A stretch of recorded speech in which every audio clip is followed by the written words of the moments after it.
fallu pas moins de 175 ans pour créer la place du Capitole telle que nous la connaissons aujourd'hui. C'est en 1676 que les Capitouls décidèrent la création d'une place devant l'hôtel de ville. La surface de la place actuelle était autrefois bâtie de maisons séparées en plusieurs moulons.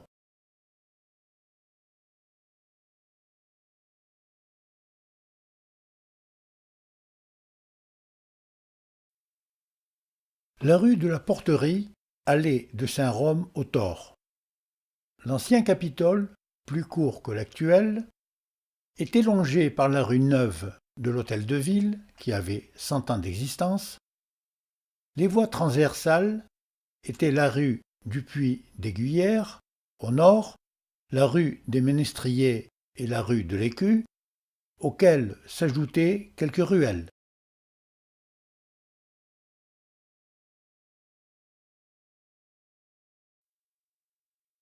La place projetée, plus petite que l'actuelle, devait se limiter à la rue de la Porterie, et les démolitions nécessaires entraînaient une dépense de 60 000 livres.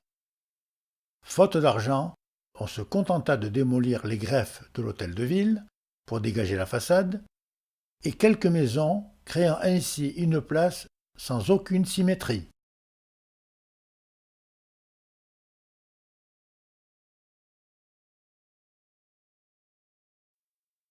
En 1730, le plan de Camas pour la reconstruction de la façade de l'hôtel de ville ayant été adopté, Rivals fut chargé de dresser un plan de la nouvelle place à aménager et la ville contracta un emprunt de 100 000 livres pour l'achat et la démolition des maisons concernées.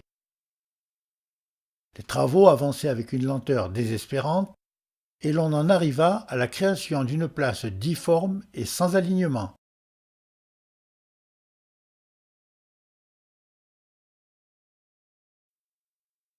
Ce n'est qu'en 1808, sous le Premier Empire, que l'on arrêta le plan des 3 autres façades de la place qui devaient être agrandies. Elles comportaient une galerie couverte et les façades devaient être uniformes, la ville prenant en charge les fondations des bâtiments qui étaient dépourvus de galeries sur les côtés nord et sud.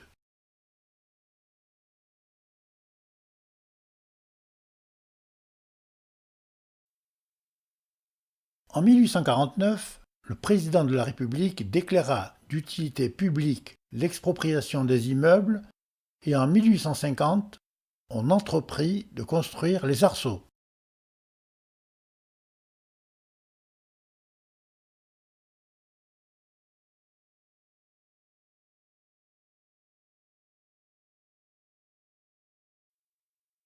Après une longue attente, Toulouse avait enfin une place digne de la ville. Notons que celle-ci, qui portait au départ le nom de place Royale, devint place de la Liberté en 1794.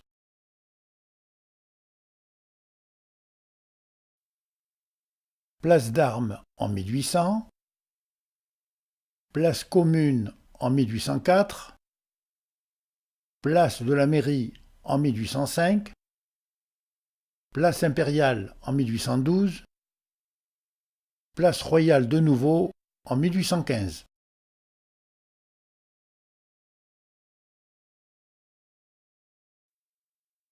Et enfin place du Capitole depuis 1844, nom qu'elle a heureusement conservé.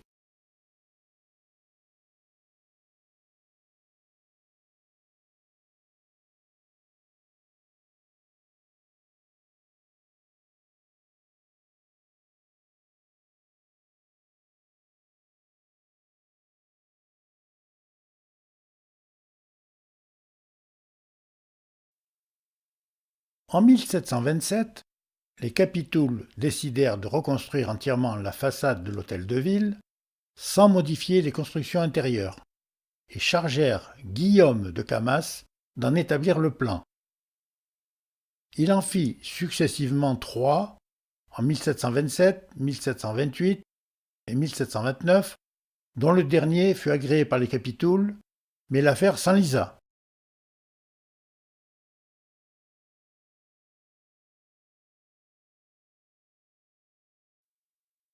En 1739, Camas présenta un nouveau plan qui comportait 6 colonnes sur la façade, mais on ne faisait toujours rien. Enfin, en 1750, la vieille façade, construite en briques et mortier de terre, menaçant de s'écrouler, on entama la réalisation du projet et la première pierre fut posée le 28 août 1750. Les 8 colonnes ornant la façade donnèrent lieu à de nombreuses discussions. Le plan de Camas les avait prévus en marbre rouge et leur coût s'élevait à 12 000 livres, sans compter les chapiteaux.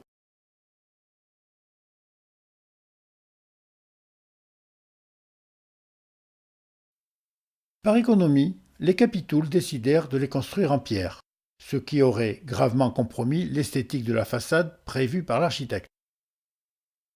Aussi, Camas, voyant que ses arguments n'étaient pas entendus, leur représenta que ces colonnes étaient un symbole des 8 Capitouls soutenant l'édifice communal, et que le marbre leur était indispensable.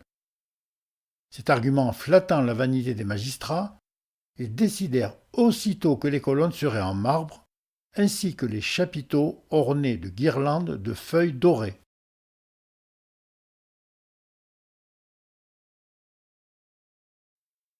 En 1754, les 8 colonnes de marbre rouge de Cône de Minervois arrivèrent par le canal.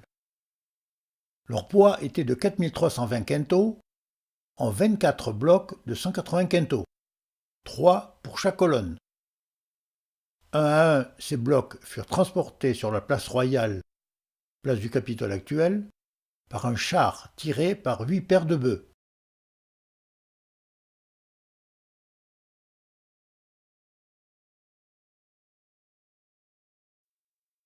Au mois d'octobre, les colonnes furent montées par blocs sur la façade, en employant des échafaudages, grues, chèvres et tours glissantes, comme jamais on en avait vu à Toulouse.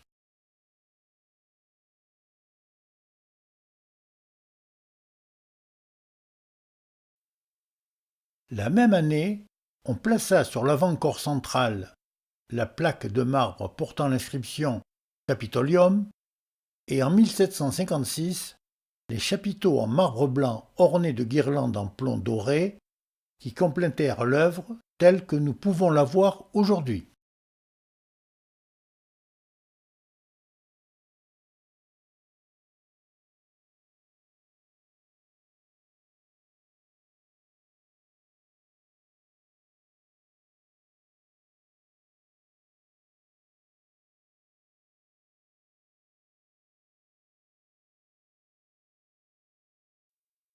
Sous l'Ancien Régime, nos ancêtres attachaient un grand prix à ce qu'on appelait les honneurs, signes marquant le rang social, préséance et armoiries, étalage d'une noblesse qui aimait d'autant plus s'afficher qu'elle était d'origine récente.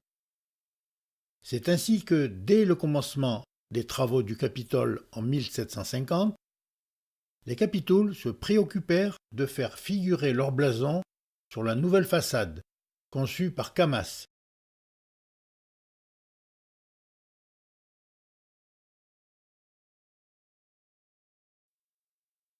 Un forgeron réputé, Bernard Hortet, prit à bail, à raison de 180 livres les 8, la confection de ces blasons, et pendant 10 ans, il forgea sans relâche les armoiries des Capitouls, qui étaient au nombre de 8 et se renouvelaient chaque année. Le devis porté, Cortet s'engageait à mettre en place 4 blasons à chaque balcon, sauf sur le balcon au-dessus de l'entrée de la salle de spectacle, où ne devaient figurer que les armoiries du roi et de la ville.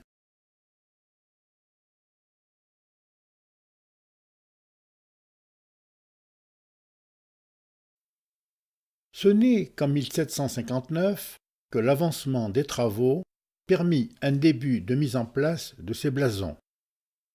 Vint la Révolution, en 1793, à la demande de Marc-Antoine Baudot Claude-Alexandre Isabeau et Augustin-Jacques Léris, toutes les sculptures représentant des armoiries furent martelées, et les écussons des balcons de la façade, emblème de la féodalité, eurent le même sort.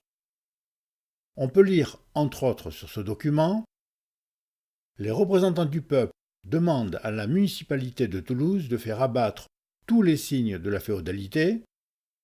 Ils n'ont pas d'ailleurs hésité à y participer, car le 3 août 1793, ils se rendirent au Capitole pour déchirer plusieurs pages des annales de la ville.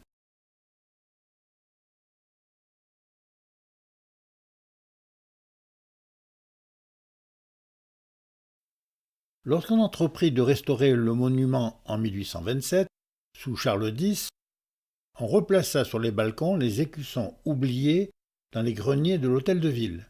Mais on ne tint aucun compte des couleurs héraldiques de ces armoiries, toutes étant uniformément dorées sur fond noir.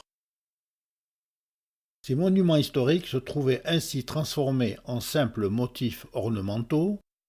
Des deux avant-corps latéraux reçurent les armes de la ville.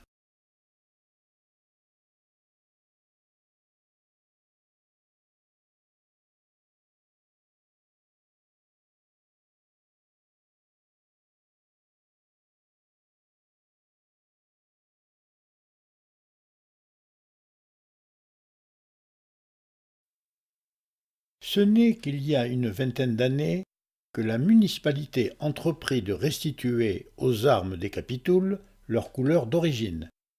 Et nous ne pouvons qu'applaudir à cette restauration qui nous permet, avec un retard de plus de 2 siècles, de contempler les armes de nos anciens capitouls dans toute leur vérité historique.